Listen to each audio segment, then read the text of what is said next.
By the looks of it, the only champion who would be facing the unknown on Tuesday was Cedric. Harry reached the castle, slipped in through the front doors, and began to climb the marble stairs. He was very out of breath, but he didn't dare slow down. He had less than 5 minutes to get up to the fire. "Balderdash!" he gasped at the fat lady, who was snoozing in her frame in front of the portrait hole. "If you say so," she muttered sleepily, without opening her eyes, and the picture swung forward to admit him. Harry climbed inside. The common room was deserted, and, judging by the fact that it smelled quite normal, Hermione had not needed to set off any dung bombs to ensure that he and Sirius got privacy.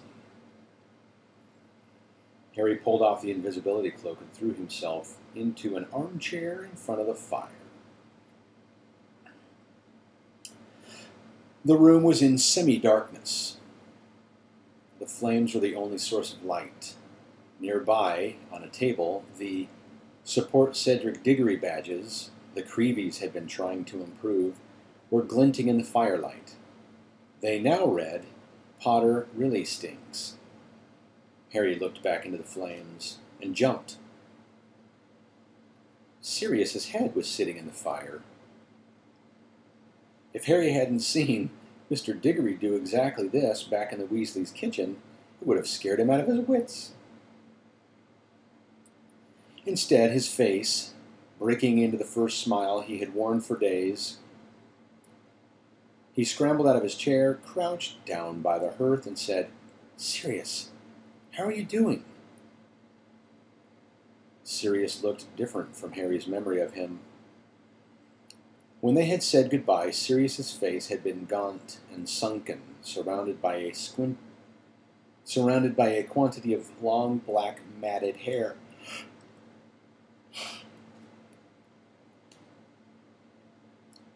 But the hair was short and clean now. Sirius's face was fuller, and he looked younger, much more like the only photograph Harry had of him, which had been taken at the Potter's wedding. "Never mind me. How are you?" said Sirius seriously.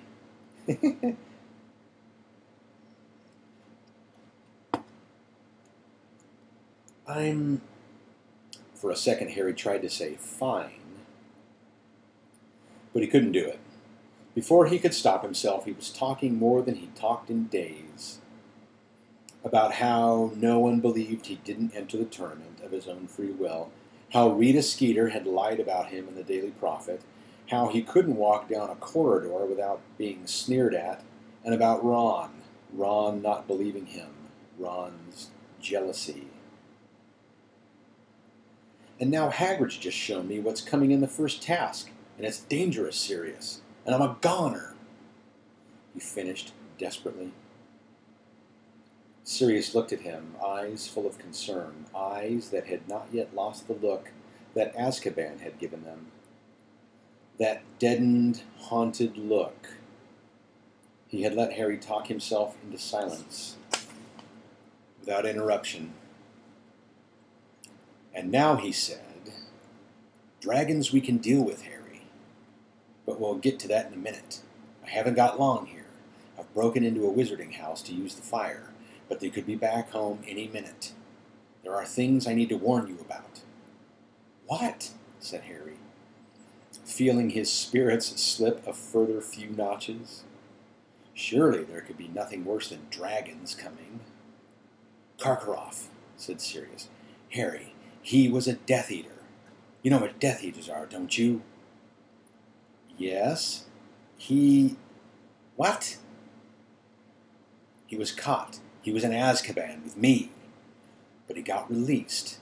I'd bet anything that's why Dumbledore wanted an Auror at Hogwarts this year, to keep an eye on him.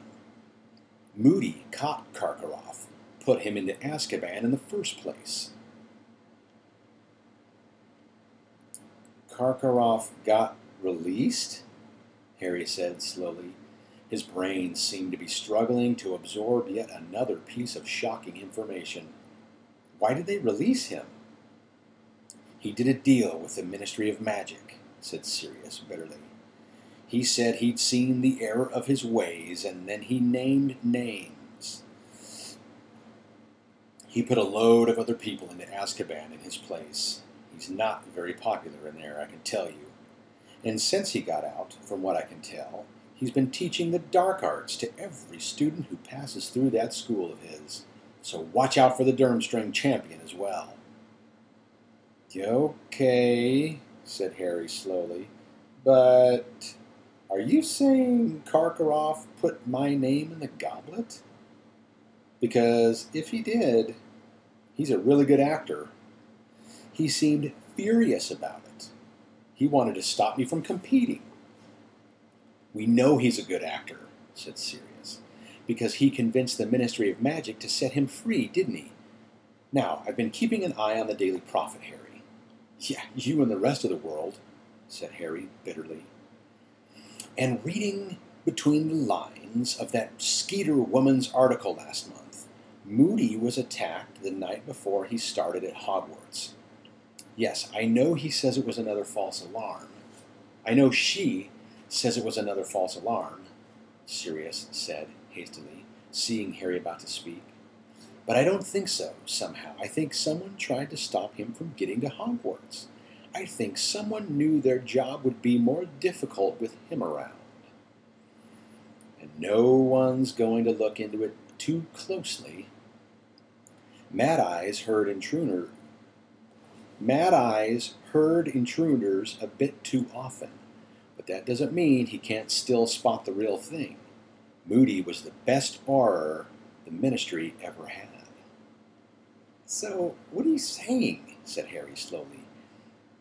Karkaroff's trying to kill me? But why? Sirius hesitated. I've been hearing some very strange things, he said. The Death Eaters seem to be a bit more active than usual lately. They showed themselves at the Quidditch World Cup, didn't they? Someone set off the Dark Mark, and then... Did you hear about the Ministry of Magic witch who's gone missing? Bertha Jorkins? Said Harry. Exactly. She disappeared in Albania, and that's definitely where Voldemort was rumored to be last. And she would have known the Triwizard Tournament was coming up, wouldn't she? Yeah, but it's not very likely she'd have walked straight into Voldemort, is it? Listen, I knew Bertha Jorkins, said Sirius. She was at Hogwarts when I was, a few years above your dad and me. And she was an idiot. Very nosy, no brains, none at all, and it's not a good combination. Harry, I'd say she'd be very easy to lure into a trap. So Voldemort could have found out about the tournament? Said Harry. Is that what you mean? You think Karkaroff might be here on his orders? I don't know, said Sirius. I just don't know. Karkaroff doesn't strike me as the type who'd go back to Voldemort unless he knew Voldemort was powerful enough to protect him. But whoever put your name in that goblet did it for a reason, and I can't help thinking the tournament would be a very good way to attack you and make it look like an accident. Looks like a really good plan from where I'm standing, said Harry, grinning bleakly. They'll just have to stand back and let the dragons do their stuff.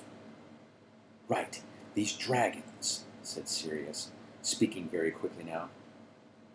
There's a way, Harry. Don't be tempted to try a stunning spell. Dragons are strong and too powerfully magical to be knocked out by a single stunner. You need about half a dozen wizards at a time to overcome a dragon. Yeah, I know, I just saw, said Harry. But you can do it alone, said Sirius. There is a way, and a simple spell's all you need. But Harry held up a hand to silence him.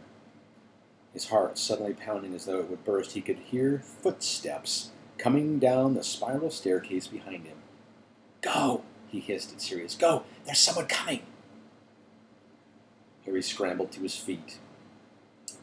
Hiding the fire, if someone saw Sirius's face within the walls of Hogwarts, they would arise. They would raise an almighty uproar. The Ministry would get dragged in. Harry, would be questioned about Sirius's whereabouts. Harry heard a tiny pop in the fire behind him and knew Sirius had gone. He watched the bottom of the spiral staircase. Who had decided to go for a stroll at 1 o'clock in the morning and stopped Sirius from telling him how to get past a dragon? It was Ron.